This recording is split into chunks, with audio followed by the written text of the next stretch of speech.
What up? What's up, you guys? I'm in Madison trying to stay out of the rain. We're about to get going. So if you can, in the chat, if you can hear me, if you can see me, and you're super stoked about tonight, give me a number 1 through 5, how you're feeling about the AP World exam right now. You had to take it right now. How would you do? 1 through 5. Hopefully you can hear me. There we go. 100. I like that enthusiasm. 3.4. Very. That's awesome. -0, 0. Let's go. There's a lot of you guys in here. Let's see how we are. Let's see where we're at. 3s, 2s, 3, 4. All right. Not so bad. Not so bad at all. Approximately 2.71. Fiveable ton. All right, y'all. So if this is your first time in a Fiveable stream, this is going to be a good night. We are starting our trek towards May. We're starting the full review. So tonight we're going to talk about periods 1 and 2. I'm going to give you 8,000 years of history in less than an hour. So that question that you guys typed in there of what are the actual things I need to know? Just tell me the key things that are going to be on the test. That's what I'm going to do tonight. Oh my God, you see that lightning? It's going to be a fun night, y'all. So, hopefully we don't lose power or anything. We're gonna power through this. I suggest taking notes. In fact, I suggest doing a T-chart and track the things that I talk about that you're like, oh, I feel good about that in one column, and then track the other things that you're like, I don't know, I need to study that more. Put that in another column. That'll give you a good list, right? Now's the time you got to start organizing it, because you're not going to have time to memorize it all. You got 10,000 years. So instead, you got to start figuring out what are the things that I actually need to know, and those are your weakest things, right? What do I need to study? Those are the ones. All right. Yeah, if I lose power, you guys can go live. The interns are in here. So again, so this is your first time in a Fiveable stream. The chat is for you guys. Chat with each other. Join the discussion. I'll ask questions too, so I want to get feedback from you. But you're going to use the question tab, right? So that parking lot. So if you have a question you want me to answer, make sure you answer it there. Hopefully you guys can hear me. Yes. Okay. All right. Give me a thumbs up or something in the chat if you can hear me. It's all good. Seems like it's working on my end. Looks like there's a little bit of a delay. That's okay. Yeah, I know. The thunder can hear me. All right. So that's how I know you guys can hear me. All right. So we definitely got quite a delay. All right. So, also, let me put this on there right now. I'm going to do Fiveable Trivia at the end of tonight. We're going to do some questions live. So if you haven't already downloaded our app, now's the time, y'all. It's on iOS. It's on Android. If you just search for Fiveable on any of the app stores that you're on, you'll see it. It's free to download. And so you can download that. Download it before I finish. So at the end, we'll do a live game and you can play from your phone. Okay, so you don't need to be a Fiveable Plus member to download the app. You don't need to pay for it. It's free to download. So make sure you get that before I finish. All right, I'm going to share my screen. We're going to pop in because we got a lot to cover and we just got to get going. Okay, there we go. We're good. We're in. Okay, so some big thunder coming soon.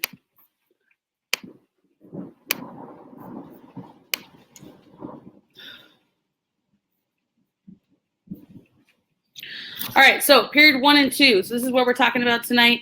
Keep in mind, so just before I jump in, period 1 is 5% of the exam. It's going to appear in multiple choice. You'll have one set of questions on period 1.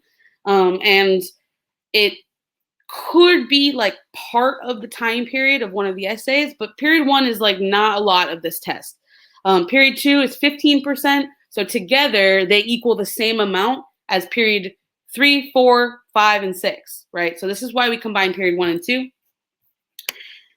All right. So if you're not freaking out already, 24 days until the exam. Can someone send me the link to the slides? The link to the slides is on this page. If you refresh and just shoot out a tweet for us, we will give you the link to the slides. Yeah, it's definitely a bit of a delay. All right, 24 days till the exam. Okay, so I'm gonna jump into this. Hit me on the questions tab if you have questions, and I'll stop throughout and answer those. Okay. All right, so period 1 is 3 key concepts, but like I said, it's 5% of the exam. So I'm gonna go through it kind of quickly. You could take like an entire college course on any one of these key concepts. So there's plenty of stuff that I'm gonna be kind of glossing over. That's just how AP World works. Before we totally jump in, I just wanna make sure that you really make sure that you know spice. So if you may have used something similar in your class, like Sprite or Pirates or grapes or whatever other ones are happening now. And so spice is the one that I use. This is gonna come up a lot on the exam because any of the questions that you get asked are gonna be related to one of these themes. So you really wanna make sure that you know these, right? You know the difference between social and cultural. That when it says political, you know that's talking about government and laws, right? When it says economic, it's jobs, it's money, it's trade. You got to make sure you know these 5. So if you don't feel comfortable with them, I do have a video about spice on YouTube that you can watch. You can also, if you have Fiveable Plus, you can rewatch my stream from the very first way back in September when I did a stream all about spice in the civilizations. So head to that. Make sure you know these ones, right? Persia, yeah, Persia is another one. They're all the same. It doesn't matter which one you know, as long as you know the difference between these themes. All right, key concept 1.1. So the very beginning is all about early humans and migration. So the entire basis of like where humans live is based on this theory of out of Africa, right? That humans originate in Africa, in sort of Southeast Africa, and then migrate from there, right? So they then will migrate with changing seasons, changing, resources, migrating to survive. And so eventually, after several thousands of years, hundreds of thousands of years, the humans populate the entire Earth. Right, so everything originates back in Africa and then will populate out. There's a map. The map of like migrations is a common map. Just make sure that if you get a map that you pay attention to the numbers on it, right? You can a lot of times the question that they'll ask you is just like right in front of you. So just pay close attention to what's written on the map. Isn't it northeast? No, it's southeast. In Africa where people originate. It's like let me just pull this up. Actually, it's all right. I'm gonna keep moving because, someone will post a link in the chat. So if we could post a link to what that image looks like, it's in sort of the southeast. All right. Okay, so those early humans were foragers, right? So this means that their lifestyle was completely different than what we're used to. This is before agriculture. So what it meant to be a forager, this is like hunters and gatherers. They lived in small groups, very egalitarian. And that egalitarian means that they were equal, right? So there was no like power structure. You didn't have someone in charge of all of them. You had everyone sort of equal working together to survive. And with that, there's no private wealth. Everything is owned together. So it's not like, this is my thing and I own it. And if you take it from me, that's stealing. It's a lot, more collective than that because the trick here is just survive, right? Okay, there we go.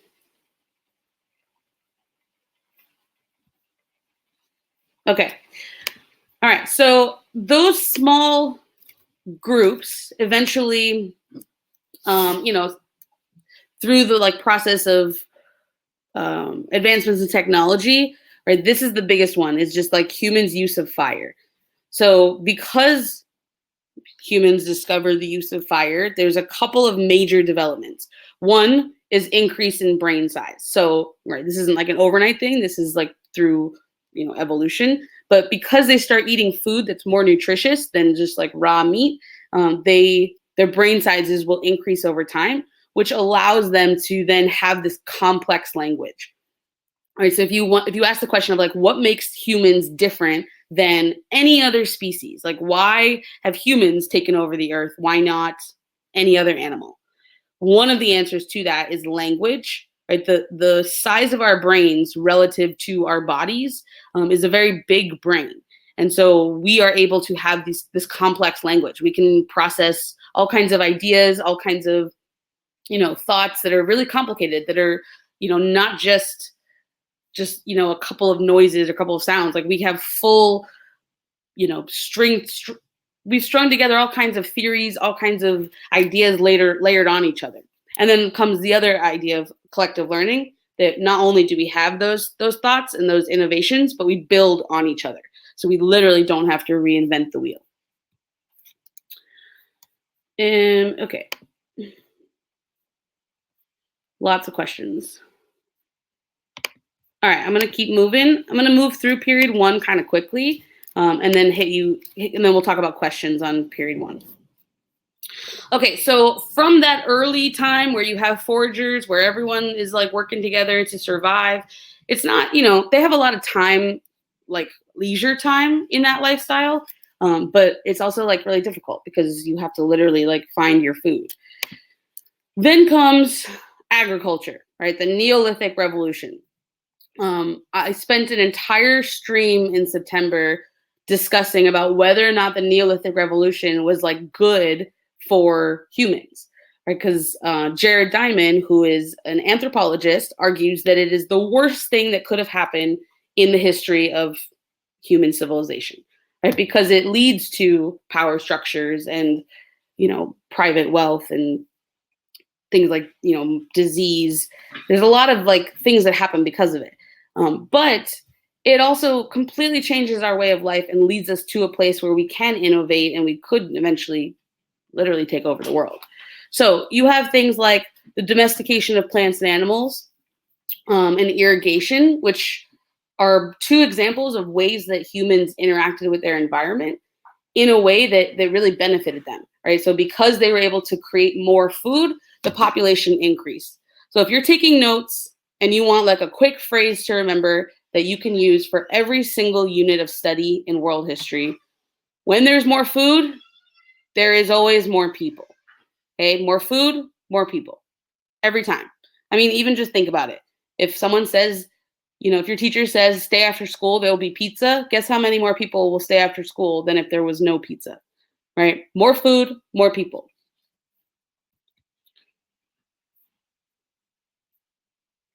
The Neolithic Revolution led to the creation of AP tests.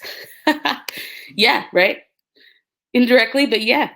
Okay, so it also leads to things like specialization of labor. So now because there's enough food for everyone to survive, you no longer need everyone hunting and gathering.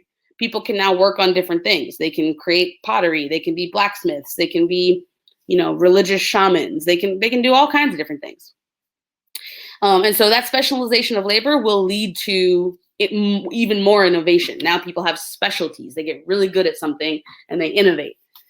You also have, better transportation, which means more trade. You just have more food and that surplus is going to then be traded. So the connections between, empires will increase. Social stratification, this is like that social pyramid. So now that there is like private wealth, there are people at the top, right? Now there's a 1%, right? And then there's everybody else like throughout the pyramid. So that doesn't exist before. Social stratification is a result of food surpluses, right? People have enough and now they are going to gain more and more. Just another like big difference is that they actually like settle. So rather than being in this like small band moving through, they're really going to settle down. And so like Catalhayek is the first city. So many more cities come after. And that sense of like settling and then building, right? Building walls, the dealing with the like disease that comes with having animals living in close quarters, right? There's lots of like pluses and minuses of not moving around as much. Okay, so but one of the interesting things that we see is that this happens all around the world at all different times. Like everywhere in the world, permanent settlements spring up after the development of agriculture, even though the settlements in like the Americas will happen later. That's just because of migration times. It just literally took longer for humans to get to the Americas. Therefore, there were more years before agriculture, before civilizations. But no matter what, all these early civilizations were all near water, all near rivers, right? So like the Nile, like the Ganges River, like the, what are the other ones? The Tigris and Euphrates, right? So you've got all those different, you have all those different rivers, and all of these early civilizations are near rivers or some type of water source. It's not until humans really master irrigation that they can start to move away from the water, right? So you need to be able to move water to places that don't have it. All right, rounding up period one. See, I told you, period one is going to be quick, quick, quick. 8,000 years of history in like 20 minutes. Okay, so once you have those early civilizations, those permanent settlements, created, they start off as sort of like smaller cities, right? Think of like a couple of bands of people might start to live together, and then that'll kind of grow from there. But then eventually you get actual civilizations, right? So this is your Egypt and Mesopotamia and Shang and China, the Indus River Valley civilization, right? These are those ancient civilizations that you probably studied in like middle school. I'm going to kind of run through basically some big things that they all have in common. I wonder if, all right. So things that they all have in common. This was just true for all of them. All of them are large, powerful states. They have cities, and they have really complicated bureaucracies and armies. So I'm going to explain what a bureaucracy is, because this is always a question. And it's a word that you really need to know, right? This is like an important word for world history. It comes up a lot. So what is a bureaucracy? Think of like a dresser, right? Like a drawer where you might keep your clothes. You might keep different types of clothes in different drawers. It's the same thing in a bureaucracy. You have different departments for the government, right? So you might have war and education and, state and taxes and, whatever else the government does. All right. All right, let me clean up the chat a little bit. Bam. Bye. All right. So is America a bureaucracy? Yes. Most countries in the world right now are bureaucracies. They have different departments that do different things. Your schools are also bureaucracies, right? Your districts. You have different people in charge of different things. You have an attendance office, a nurse, you have the librarian, you have different coaches, right? You have all the teachers and the admin, you have the custodial staff. So just like your school is run like that, so were these civilizations. It's mostly because when you have a larger group of people, it's hard to actually manage them unless you have a system like a bureaucracy to do that. And then, of course, you need a large army to protect yourselves. So it's not, when you have all this stuff, this surplus, people are going to want to take it over. So you've got to have that defense. We talked about this before. So because you have extra food, now you have specialization of labor, right, and wealth. And so all of these early civilizations had that. Monumental architecture, this is like the big pyramids that they're building, the ziggurats, which would have been used for temples, defensive walls. There's a question here of just like an interesting question of like, why do we see that like pyramid shape in so many different places in the world? It is not about aliens. I know you think it's about aliens, but it's not about aliens.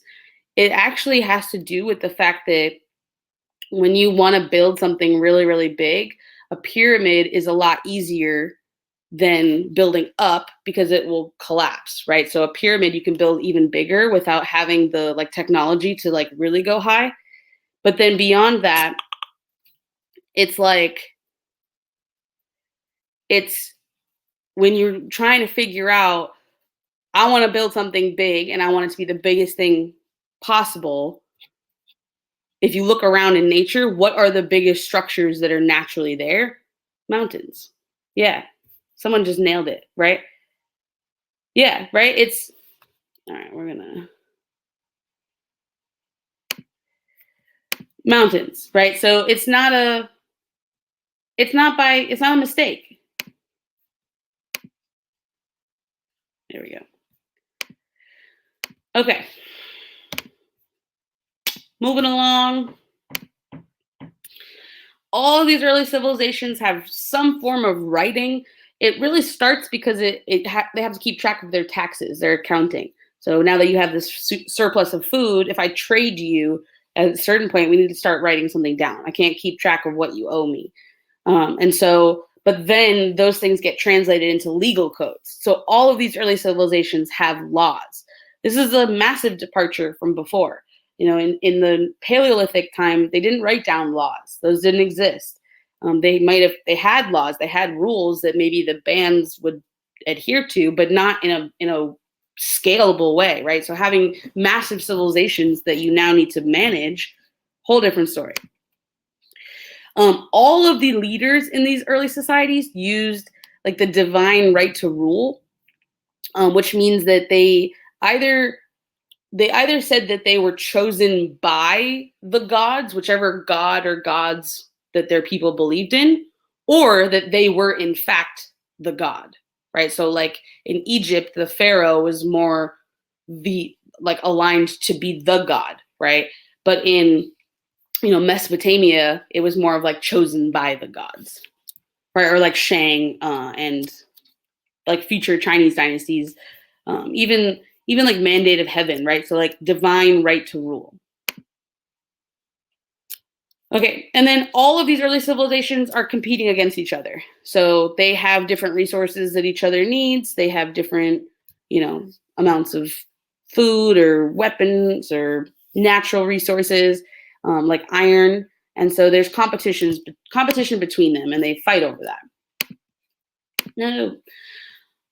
Pastoral innovation. This is like innovating in terms of the like needs of farmers, right? Of agrarians.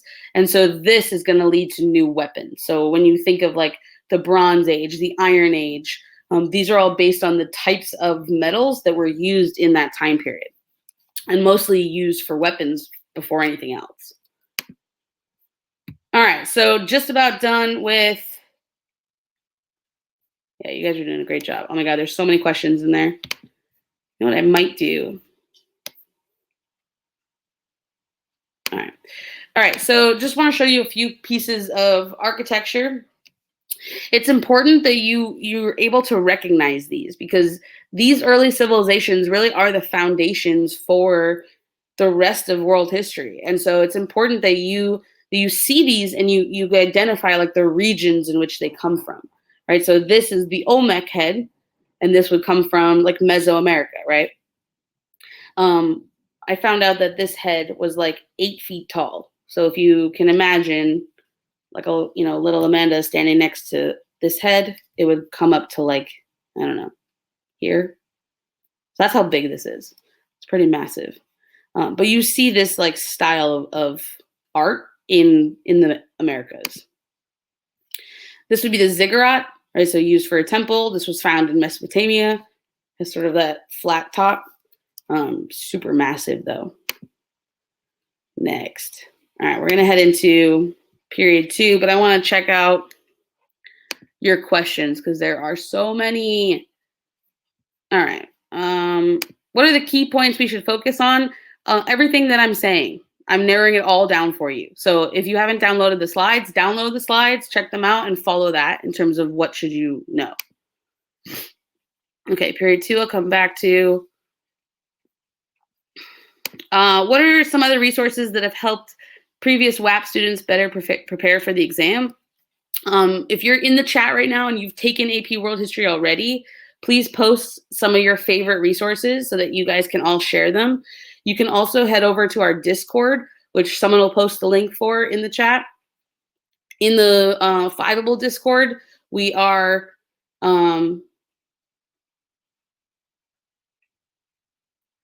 all right, so we need the slides in here. Okay, so we're just going to put the link to the slides in the chat. That might be it, Dylan. Thank you.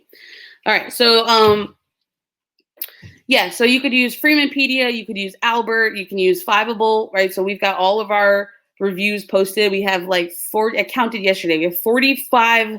This one will be the 45th video that I post. So we have something like 20,000 minutes of review posted and all the slides that I've been using all year. So if you like these ones, there's plenty more where that came from.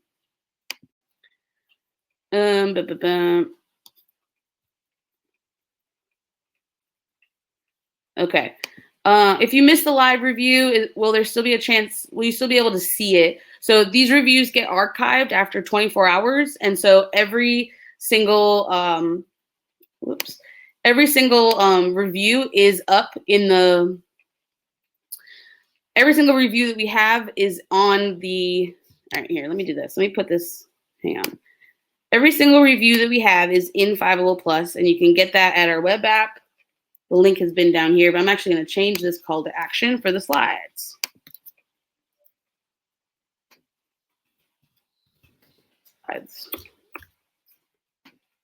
All right, there you go. So you can click that button to download the slides. Other questions? Okay, so let's see. Let me get to that one after.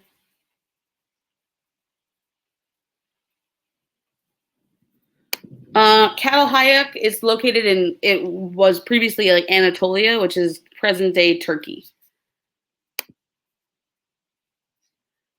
All right, let's see. This question of like, would the Neolithic Revolution be more monumental than the Agricultural Revolution? They're the same thing. So it's something that we use interchangeably. So we talk about in the Neolithic Revolution, the Agricultural Revolution, the Agrarian Revolution, all of those things are the same. They're all about the development of farming. And in terms of like, would they be more powerful than say like the Industrial Revolution? That is up for debate. That's such a good question of like, which was more powerful, the Agricultural Revolution or the Industrial Revolution? All right, there's no right answer to that. You could argue that they're very similar, but that, you know, they lead to all kinds of different effects. Okay, we will get to this. What year was the Neolithic Revolution? This was, think of it as like 10,000 BC or like 8,000 BC, I think is when it like officially starts. It's not like a date. It's more of like around that time. Because remember, it happens at all different times. So even though there are agrarian civilizations in like Afro-Eurasia, they don't appear in the Americas for much longer. Okay. All right, I'm going to jump back in. All right, let's talk about period 2, because remember, period 1 is just 5%. I feel like I probably should have had like a full review for every unit. Just feeling a bit rushed. And let me put a poll up. If I do a bonus review this weekend and we write an essay together, because I noticed a lot of you guys talking in the chat about how you don't feel prepared on essays. I want to know, what type of essay should we live stream this weekend? PBQ, LEQ, or SAQ? All right, so if you guys can do me a favor and vote on that poll, I'll check that out later, and I'll do an extra live stream this weekend. So we'll email all of you for when it's planned, and maybe I'll add another poll too. It's like Saturday, which day? Saturday, Sunday, or Friday, I guess. And what time? Morning, afternoon, night. Okay, I'll come back to that. So do me a favor and vote. It'll make it easier, and we'll do whatever you guys want. We'll do an extra stream this weekend, and we'll probably do a couple extra streams too. Just trying to get you guys ready. This test is no joke. All right, period 2. So I'm just gonna hit the highlights here. Okay, so if there's pieces that you're like, oh, I don't know, like she's going too fast, or I feel still confused on this, this is where you need to like make a note that like you got to go back and read a little bit more about this, or this is, you know, I did a whole stream on Key Concept 2.1 that is up in Fiveable Plus. This was a good stream. We went through every single religion and did like the major tenets, the historical significance, you know, like major like people connected to that religion. And we just did the whole timeline of history for every single religion. So I'm going to kind of do like a quick glance over the religions. You don't need to know like super specific things about them. You should be able to identify them as, because they're like, you know, so intertwined in like politics and culture and society and economics. And so it's important to kind of have an understanding of them, but especially like what region they come from, so that you can, you know, associate that. So Judaism and Hinduism, it's like a typo in here, both come from like unit 1. So in terms of Judaism, just remember that as like the monotheistic religion, like one of the first ones, not the first one, but one of the first ones.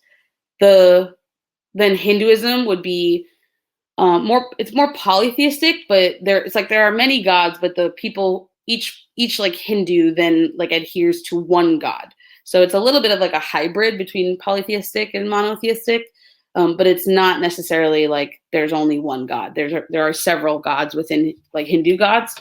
But the big thing to know about Hinduism is the caste system, because this comes up every time you talk about India as soon as Hinduism exists.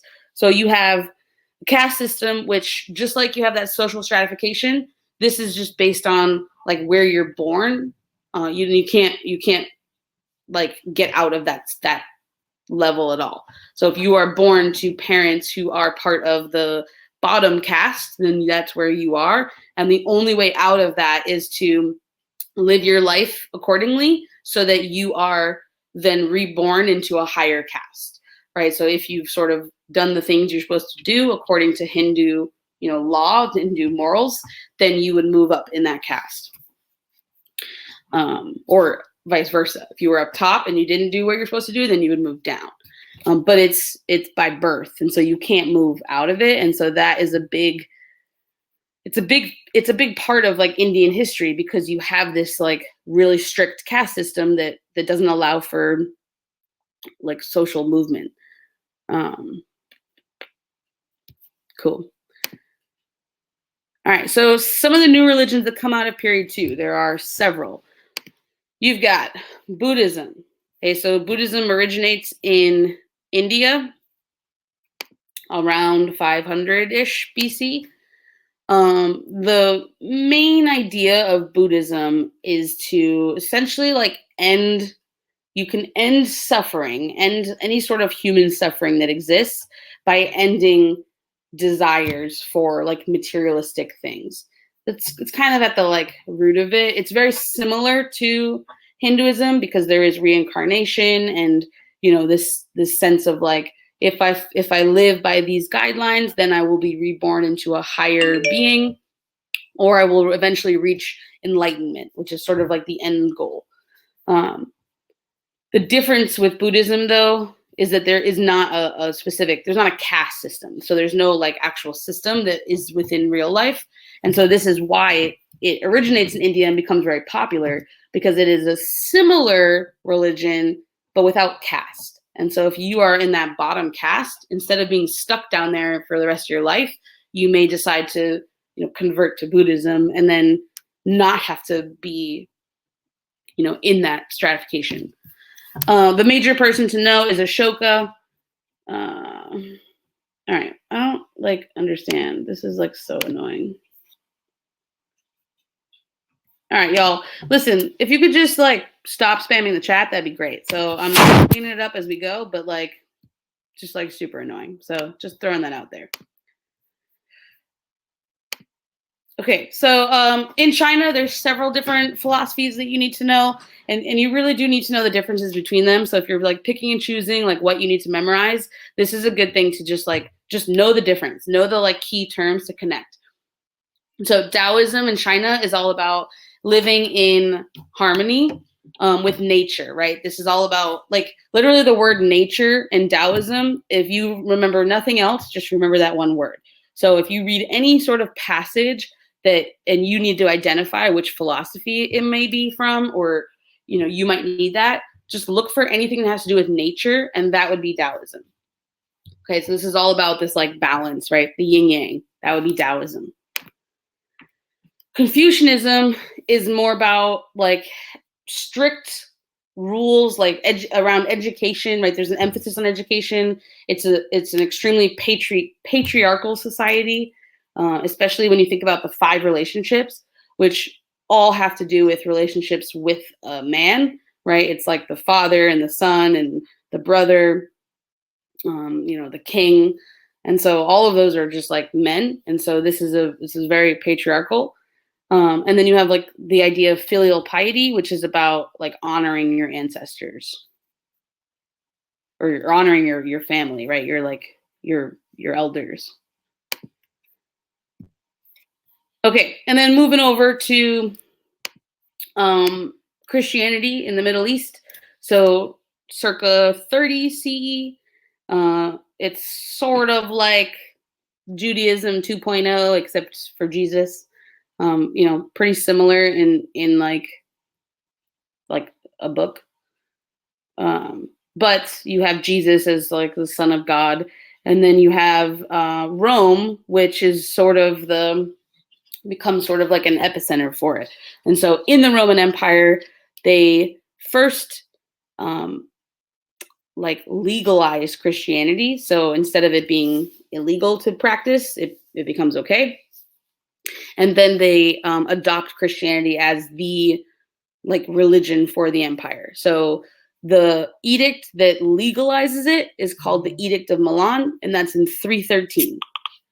It's another thing to remember. Greco-Roman philosophies. So, you have Greece and Rome in this time period, of course.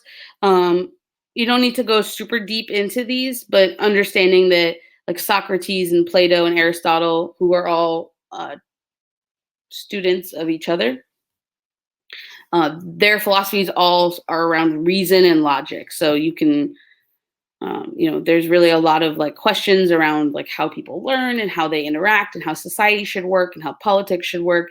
And all of them kind of go center on this real logic, is it the best for people? Is it the best for society? Is this the best for a single person, individuals? And then the last one is animism. So you see this more in, you see animism more in sort of outside the core civilization. So for example, in Native American societies or the Mongols later on, it's just this spirits within the natural world, right? So it's just not necessarily believing that there's an entity that's outside of this world. It's more of within this world, right? So it's part of all the beings that exist. Oh yeah, so we did forget legalism. So yeah, legalism is not on here, but legalism is just like anything about like really strict laws. Yeah, I left off Zoroastrianism too because like it's not going to be a big part of this exam. It's just like the first one. It's monotheistic. Yeah. So it's not, but it's a tiny piece. Okay, moving forward. So again, so if you need more on religion, you can check out, I do have a video on 2.1 on YouTube. We're just Think Fiveable on YouTube. And so you can check that out. You can check out the entire 1 hour that I did just on this one slide, where we went through every single religion, and that's up in Fiveable Plus, including the slides for that, which, I mean, those are some good slides. Okay. All right, 2.2, states and empires.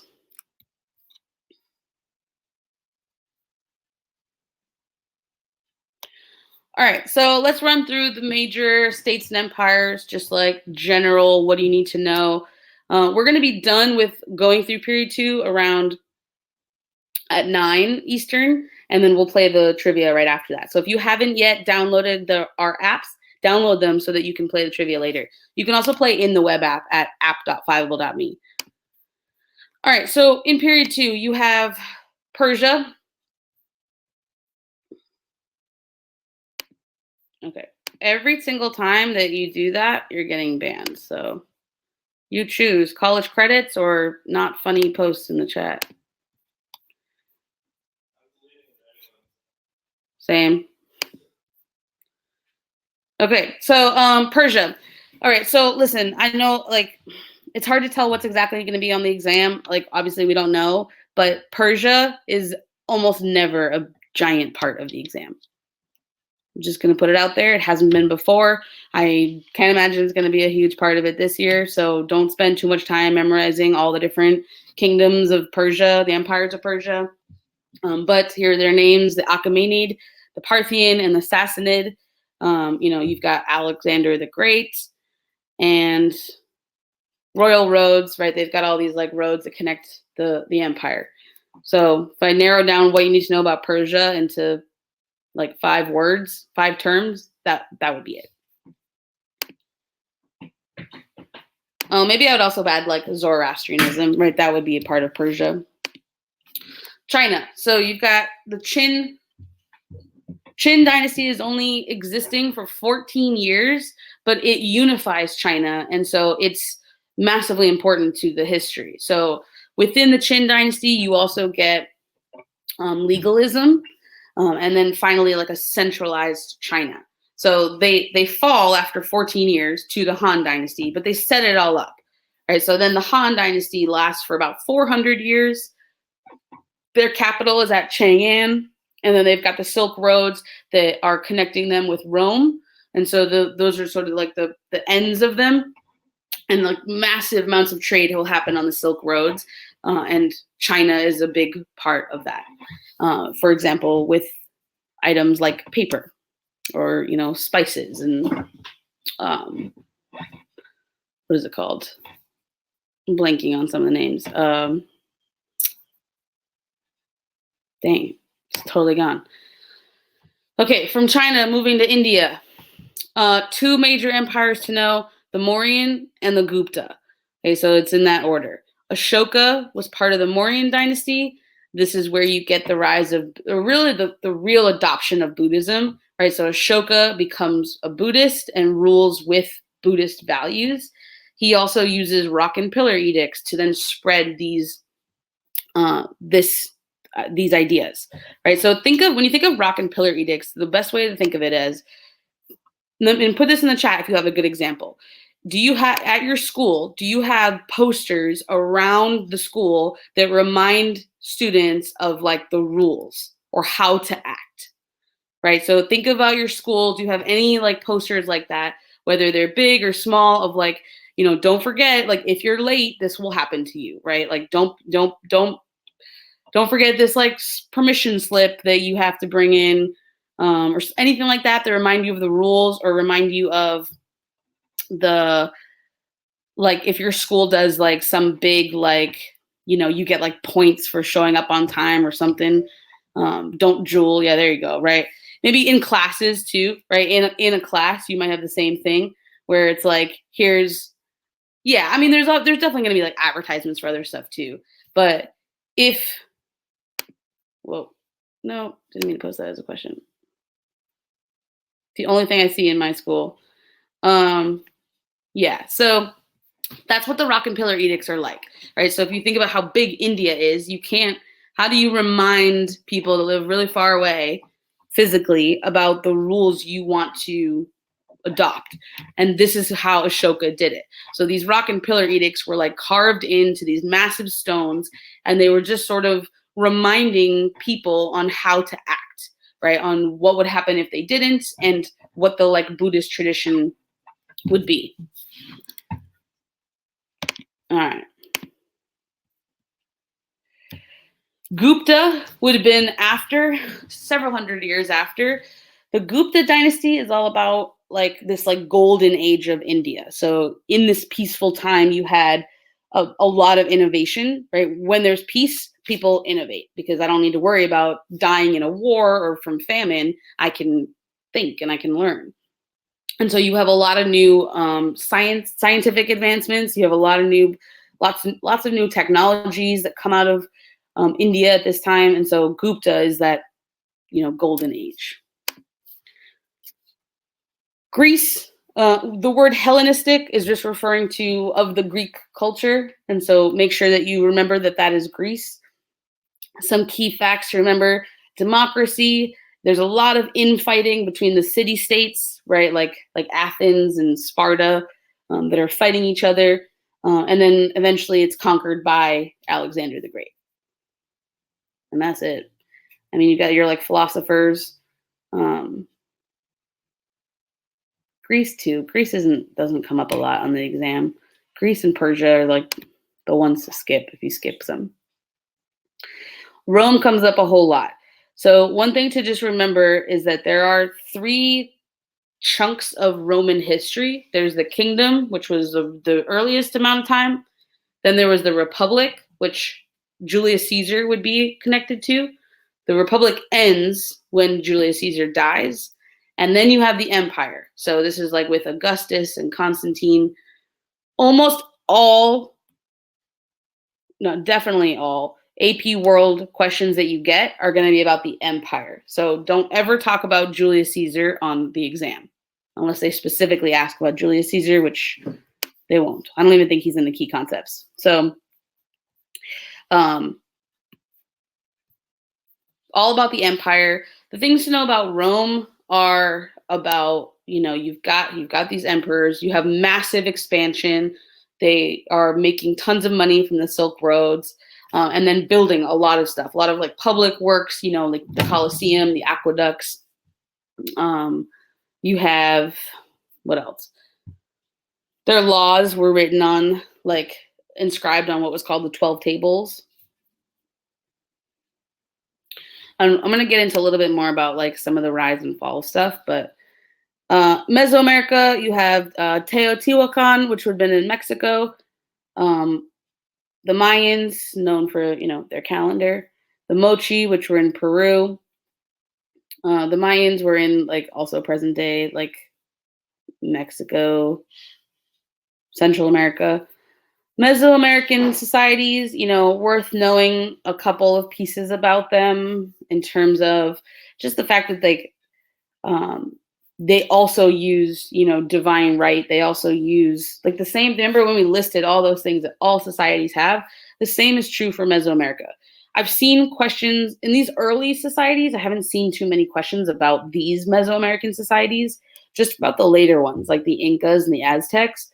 But these guys like just set the foundation, right? So that calendar, the like rituals around like bloodletting, like the ball game from the Mayans, like these things don't go away. They exist into like the Incas and the Aztecs thousands of years later. All right, so I want to give you a quick rundown because this kind of question comes up a lot. Just in general, why do empires rise? Here are 5 reasons why empires rise. No matter what time of history you were talking about, this is the answer, right? So you've got conquest. So just generally conquering other lands is going to lead to the rise of empire. You have charismatic leaders who bring the empire together, right? So they have, the actual, like, you need someone to rally people together and then to lead. The fact that there's a bureaucracy is necessary. You can't have a full force empire without it. You have to have, the actual, oh my God. This is so annoying.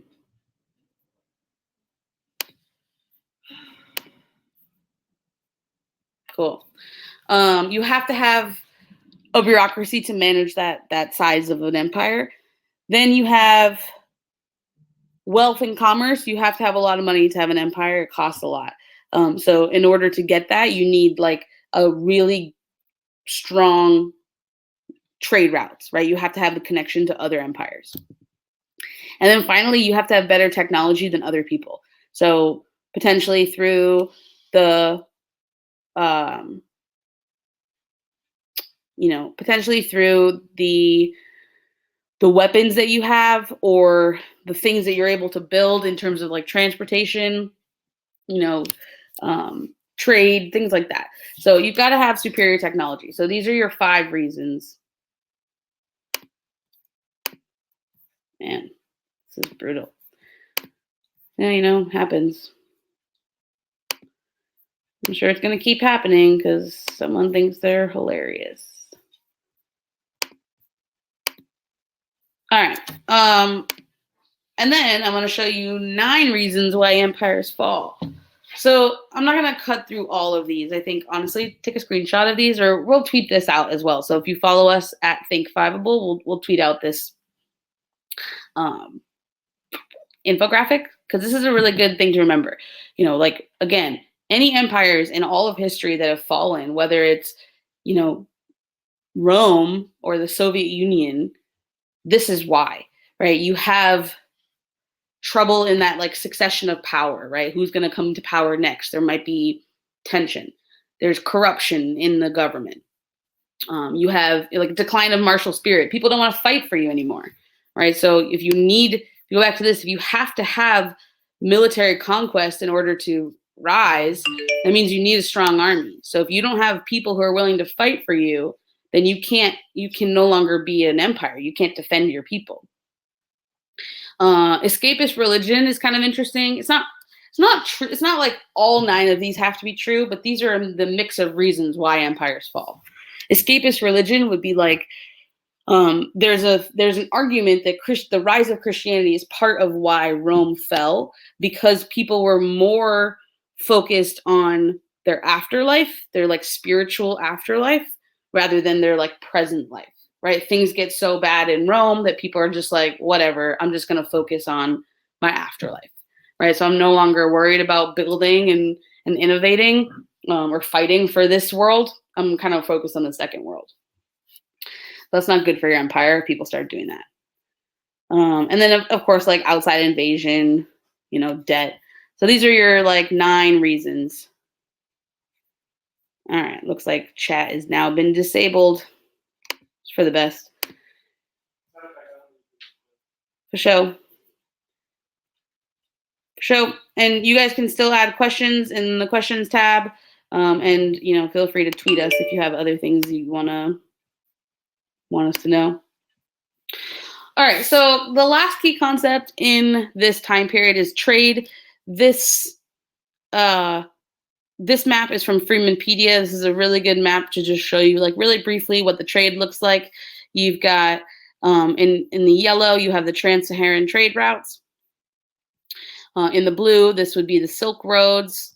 This would be the Mediterranean routes. The green would be the Silk Roads, as well as the red.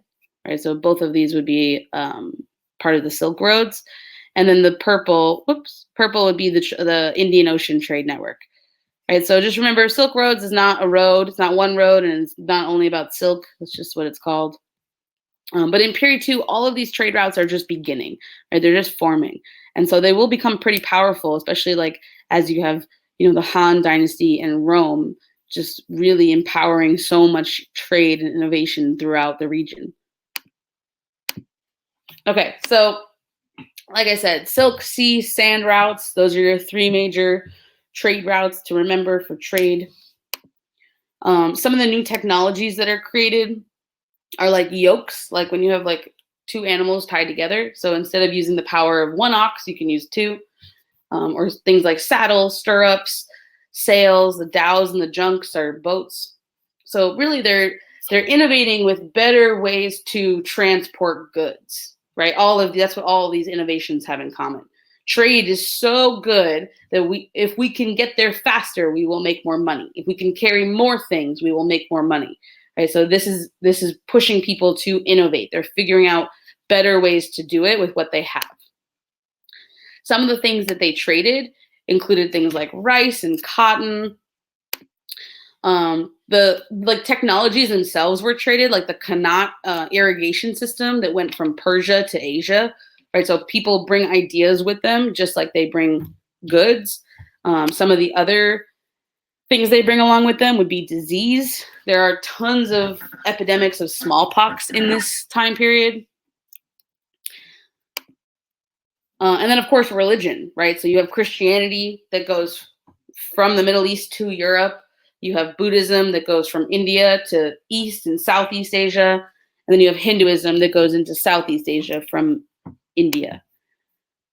Just some quick picks. This is a Buddhist stupa. Just like a sacred ground. These are the aqueducts I was talking about. So these are used for irrigation and built in Rome. The warriors in China, these like stone warriors.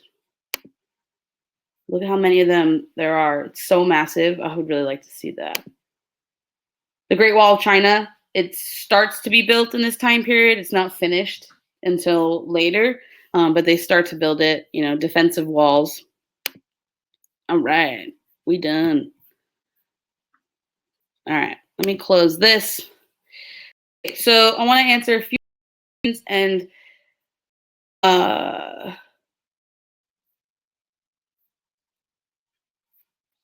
it looks like a lot of your questions are answered, which is awesome.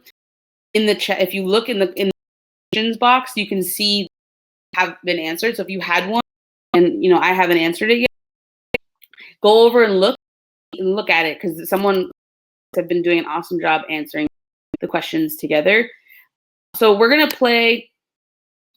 do a game. So if you don't already have our app, you can play right now. You can download the Fiveable app, or you can go to app.fiveable.me. What am I doing? I want to share. Okay, I am going to share my screen. Here we go. Dashboard, share. Whoops. That's not what I wanted to share. Okay, I'm going to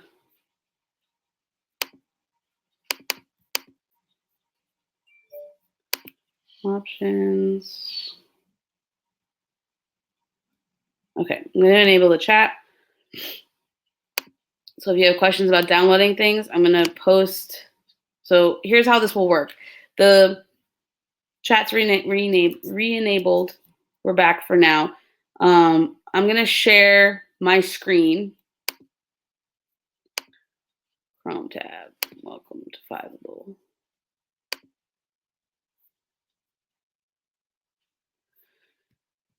So if you get the app, you download the app. It's just Fiveable on the iOS or Android store. You'll be able to see the question on the app as we go. Man, brutal. I know. I'm like, nobody cares about it. No, for sure not. Okay, you can also go to Yeah, I know. So if you click the link on the button that says play trivia, you can play on a desktop or on your phone at app.fiveable.me, or you can just download our app. So you can use the mobile app on the iOS store or Android. It's free to download. Just search for Fiveable. And then once you're in there, you'll see global movements. Review part 1 pop up on the top. All right, so we're going to try this out. So we haven't done a live game like this yet. Let's see. So if I make this question live, then, all right, so we're just going to try it out. And we're going to see how many people can answer it, how many people are in here. It looks like everyone can just see all the answers to it. It's kind of interesting. This is good to know. So we kind of have to not show this screen right away.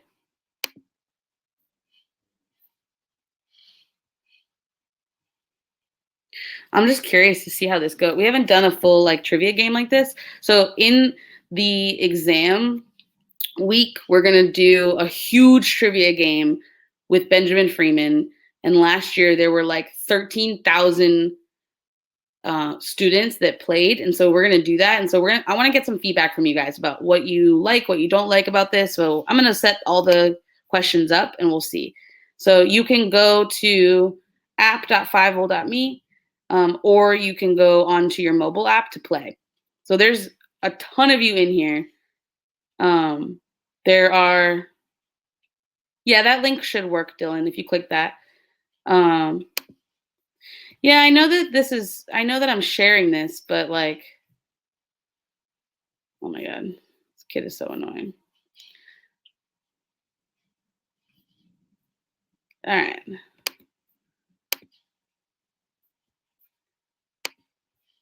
Don't know how to find it on the app. It should be on the dashboard. So let's see. So on this one, let's see, 50 of you have answered it. I'm just curious of so if I'm sharing this. So which of the following is a similarity between Mohenjo-Daro, Mesopotamia, and Egypt? All three had polytheistic religions. All three were matriarchal. All three practiced Christianity, and all three had the same social system. So they don't all have the same social system. Christianity is not around yet while they're really in power, and none of them are matriarchal. Okay, let's try another one.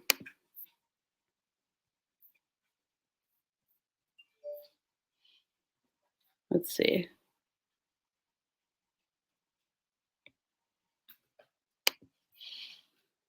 Did that one go live? All right, we're learning a lot here, you guys. Can you see that question? Yeah, we're literally banning this kid every time. We've done it 20 times at this point.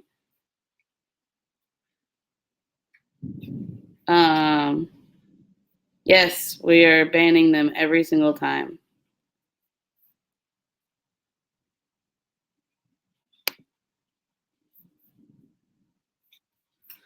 Okay, so this question doesn't work. Good to know. We're testing out the trivia. So we're just we're learning together.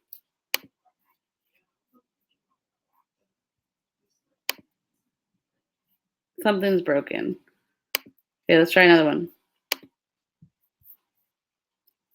Is this coming up on your screen? Yeah, there we go.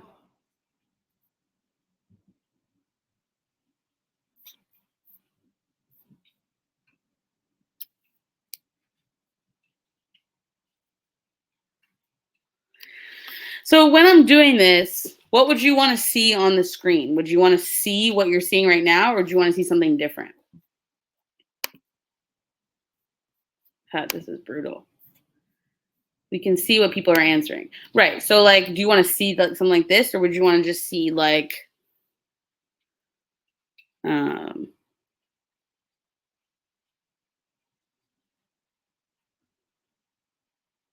all the scores. We see the same thing. Oh, okay.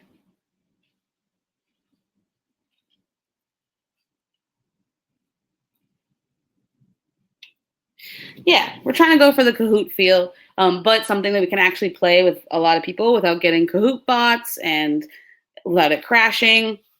So if you download the app, you can see this. It should be on the dashboard because we're live. Click on the quiz. But we want your feedback. Okay, so if you have any feedback on this, like we want to make sure that this is like good to go so we can get a huge game happening in seeing the correct answer would be nice. Yeah, I agree. Yeah, it's kind of weird that that the correct answer isn't showing up. Okay, next question.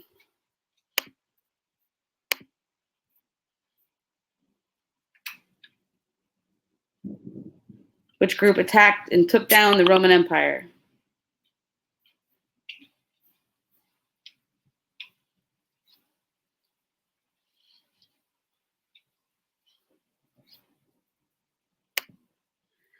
Yeah, listen, we are banning the people that are spamming the chat, but I'm sure they're using some email spam bot. I don't know. They just keep coming back. So we keep banning them, and then they keep coming back, and then we keep banning them, and then they keep coming back. So we're doing our best. I want to keep the chat so we can like talk to you, but you know, it's frustrating. Okay, so which group attacked and took down? Crowdcast have IP ban. I'll ask them. We'll make this even better. Prevent people from joining. Yeah, but then when they change their emails, that's what makes it difficult. So, all right. So which group is the Roman Empire attacked by? This is the Huns and other Germanic tribes. So remember that the Xiongnu is the Han dynasty, right? The Mongols don't take down the Romans; they come up later. And Spartans and Athenians, they don't take them down. All right, let's see. Close. Ooh. So much. Back that out, please. Huh?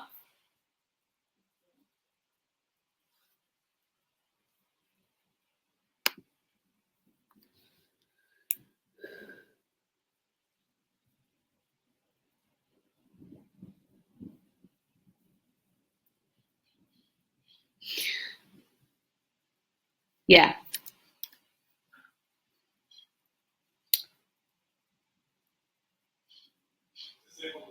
Oh, perfect. So that should fix it.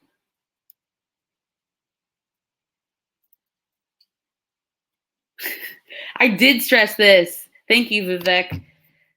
All right. So look. So this question, the reason why you should know this is because of the word nature, right? If you see nature and it's asking about a Chinese philosophy, it is Daoism. So keep that in mind.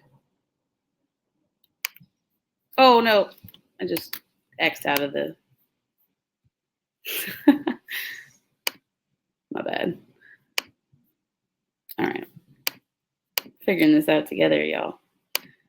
Yeah, I mean, so the reason why that's correct is because this Chinese, I mean, this is just a correct answer, right? So it's asking which one is founded by Lao Tzu, which one is about understanding nature. So the answer is Taoism. All right, a few more. These questions are easy. For future sessions, can you allow a window to join at the beginning, especially with people who have conflicts and have to be a little late? I mean, we can't really like add a window at the beginning of the session, but we are going to do more live streams so that we can do other times as well.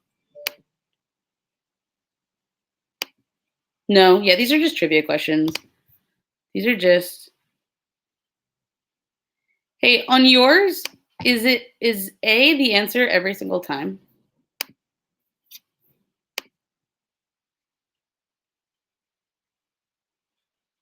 I'm just curious. I've just noticed that it's A every time.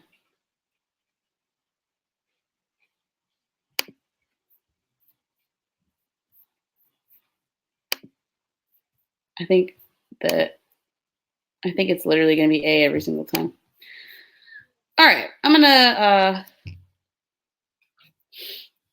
I'm going to close out. Mine is A every time. Sorts by most popular answer. All right. Yeah, let's see what the poll said. All right. Well, okay. Okay, good. All right, good to know. Are you playing on the app?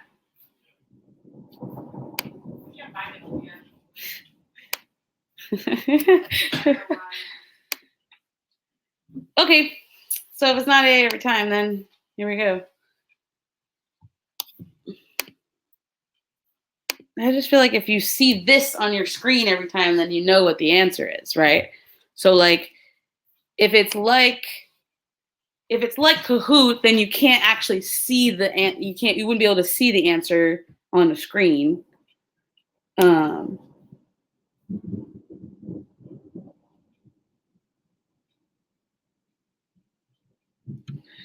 Yeah, I'm just curious. I mean, we haven't done the live. This is our first live trivia, so you guys are part of. This is a moment in Fiveable history. You guys are part of the very first one, so we're gonna make this even better. Maybe make it so you can't change your answer, but you can see the others. When will the huge trivia take place? The Monday before the exam. Whatever that Monday is, like the 12th or the 13th. That's when we're going to do a huge trivia game.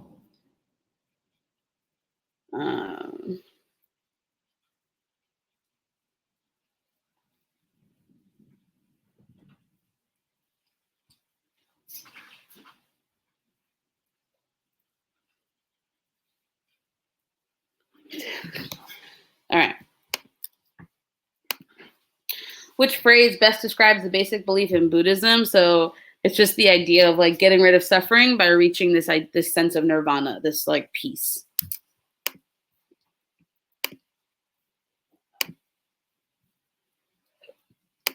Okay, another one.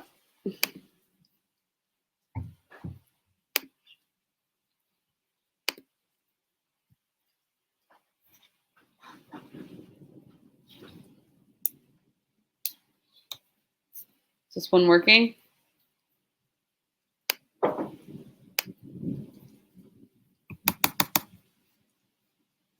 I don't think this one's working.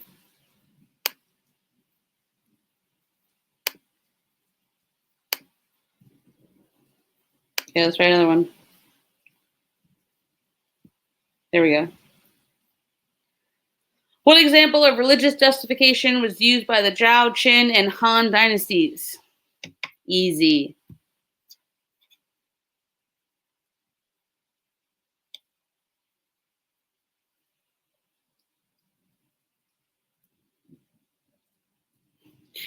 All right, based on your polls, you guys want a DBQ on Saturday night. Really? It's like, don't you guys have better things to do on a Saturday night? I mean, I'm here for you. If that's how you want to spend your Saturday night, I'll do it. I'm just saying. No, really cute. All right, I'm gonna close out of this. Pause the trivia for now. Oh, I guess we can just finish it.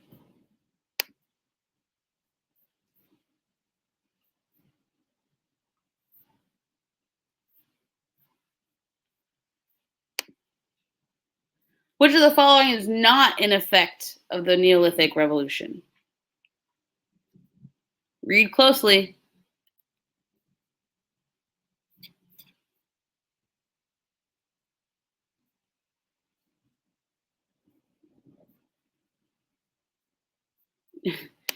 Well, go vote in the polls. If you haven't already, vote in the polls so that I know which ones you prefer. So funny. It's pretty close. Between the DBQ and LEQ, it's pretty close. We're going to do more. We'll do more sessions anyways.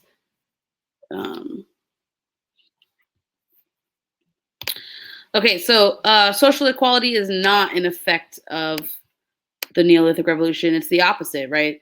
Social inequality is an effect. The rest of them happen because of the Neolithic Revolution.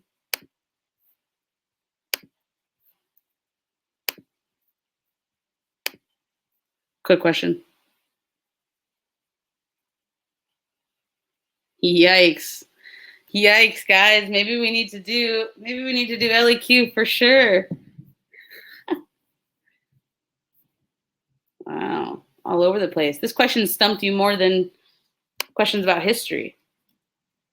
Well, that's not good. Nope.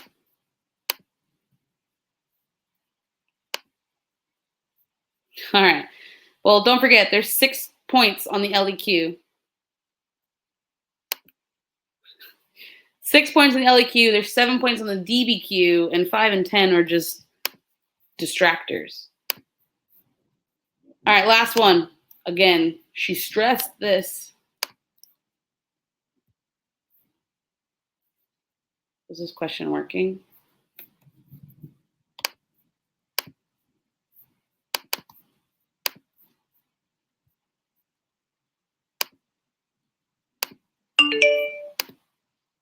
Let's see. Is this showing up on your phones? There it is.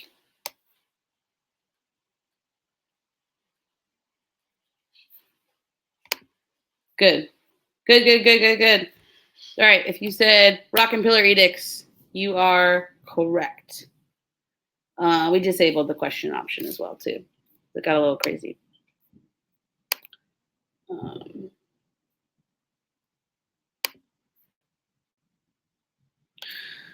right, y'all. That's going to be it for tonight. So, if any of you guys are down to just stick around for a little bit and just in the Ask a Question tab, if any of these questions didn't get answered, to just kind of answer them. So make sure that your questions do get answered. There's a whole lot of questions here. And we'll do more just like open Q&As too. So just as a heads up, next week we are talking about, well, this Thursday, you've got interns hosting a stream about periodization. And this is going to be a really good stream. Periodization is like, why does period 1 start here, period 2 here, period 3 here? What is it about the events that happened that did that? Then on Monday, Mr. Lassiter will be back for a review on periods 3 and 4. I guess this Saturday night, I'm doing a stream on the DBQ, just for funsies. Would it be helpful for you if I just literally wrote an essay live? You could just kind of watch me write an essay.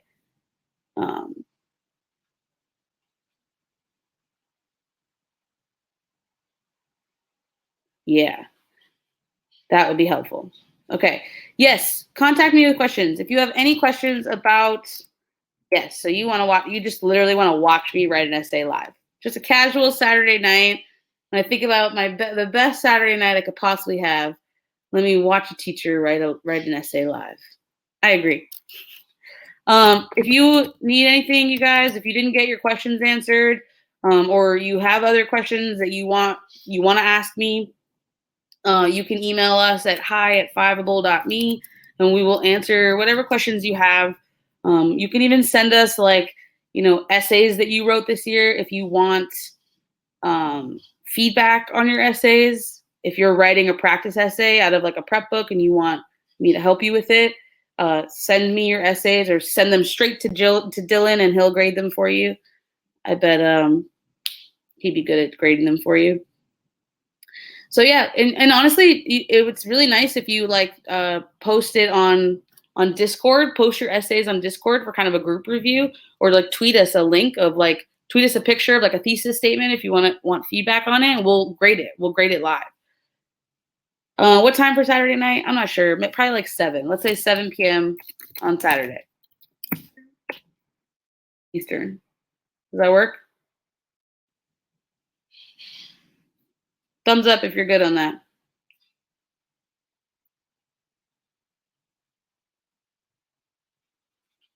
Dope. Yeah, for sure. Yeah, we're here for you guys. So whatever you need, send it our way. Cool. All right, well, I'm out. I hope you guys show up on Thursday night. We've put the link in there a bunch of times. It's also on this page, so it'll be there. And then we'll see you on Monday night Really make sure you show up. Get your friends to come. This is it. This is crunch time. Everything that you do in the next 4 weeks will matter more about your grade than whatever you've done for the whole school year. So even if you wish you could go back and actually read the chapters and actually do all the things, it's okay if you didn't. You still have 4 weeks to cram. So this is why Fiveable exists, to help you in this 4 weeks. All right, I'm out. See y'all later.